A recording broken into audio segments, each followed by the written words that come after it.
नमस्ते बच्चों। आज हम 8वां पाठ पढ़ेंगे। अनोखा पुरस्कार। पुरस्कार मतलब प्राइज़, स्पेशल प्राइज़।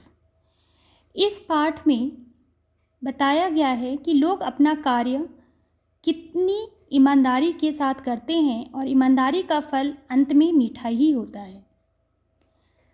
इस पाठ में एक राजा एक साधारण मनुष्य की तरह सोचता है। वह एक जंगल में भटक जाता है और जंगल में भटकने पर ही उसे एक ईमानदार पुंडरीक नामक व्यक्ति से मुलाकात होती है, जो अपनी नेक काम से राजा का दिल जीत लेता है। तो आइए हम पाठ पढ़ते हैं। इस पाठ में मुख्य 3 पात्र हैं। राजा, वनरक्षक, वनरक्षक को ही पुंडरीक कहा गया है, और सरदार। राजा और सरदार जंगल में जाते हैं, पर जंगल भटक जाने के कारण राजा सरदार से अलग हो जाता है और पूरी कहानी राजा और वनरक्षक जो जंगल की रक्षा करता है से होती है। स्थान जंगल का रास्ता है और समय शाम हो चुकी है। आइए, राजा जंगल से निकलकर एक रास्ते के किनारे खड़ा है। राजा यकायक पहुंचकर, मतलब अचानक पहुंचकर, यह तो किसी के घर का रास्ता है, यह सबके लिए खुला नहीं हो सकता। चुपचाप होठों पर उंगली रखकर, मैं राजा हूँ, आश्चर्य है। अंधेरा मेरी कुछ भी नहीं परवाह करता, वह बढ़ता ही आ रहा है। राजा जंगल के बाहर खड़ा है और राजा इस बात से अनजान है कि वह कहाँ खड़ा है। शाम के समय का दृश्य है, लेकिन धीरे धीरे रात होती जा रही है। तो राजा को ऐसा लगता है कि वह राजा है तो अंधेरा नहीं होना चाहिए, उसके डर से उजाला ही अभी रहना चाहिए।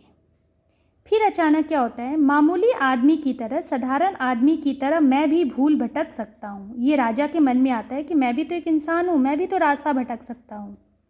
पूरब, पश्चिम, उत्तर, दक्षिण दिशाएं भी जो मेरा आतंक मानती थी, मतलब जो मेरे, अगर राजा कह दे कि पूरब दिशा से कोई नहीं आएगा तो कोई नहीं आता था, उत्तर में कोई नहीं जाएगा तो कोई नहीं जाता था, आज वही दिशाएं उनसे जो डरती थीं, इस समय सब चुप हैं क्योंकि रात हो चुकी है। दरबार में बढ़ बढ़ कर बातें करने वाली मेरी बुद्धि इस समय नहीं बता सकती कि मैं किधर जाऊं।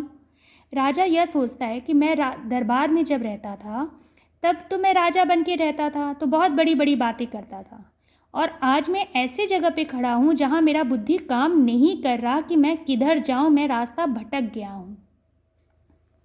और ये बढ़िया बढ़िया चमकीले कपड़े, ओह, मुझे बहुत भारी लग रहे हैं। क्यों? क्योंकि वो राजा खड़ा है और गर्मी से वो सारे चमकीले कपड़े उसे चुभ रहे हैं।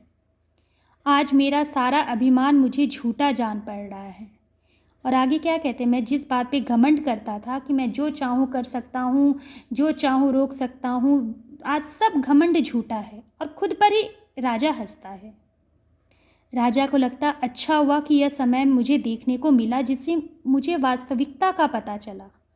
मुझे पता तो चला कि मैं वास्तव में राजा ही नहीं, मनुष्य भी हूँ।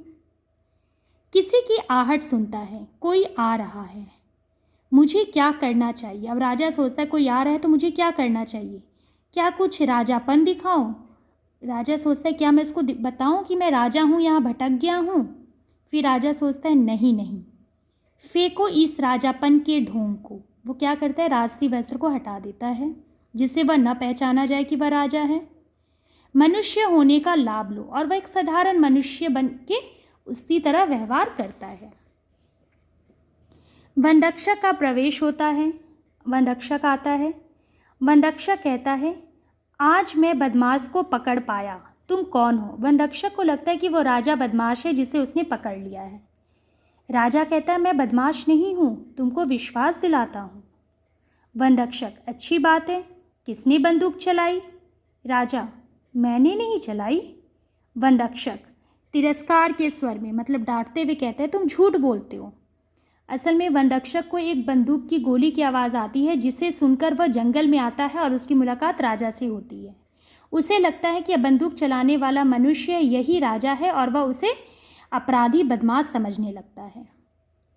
राजा अपने मन में बोलता है, झूठ बोलता हूँ? कैसे दुख की बात है कि मैं राजा होकर एक अपराधी की तरह सुन रहा हूँ। तुम मेरी बात का विश्वास करो भाई, मैंने बंदूक नहीं चलाई। यहाँ तक ही हम पढ़ते हैं।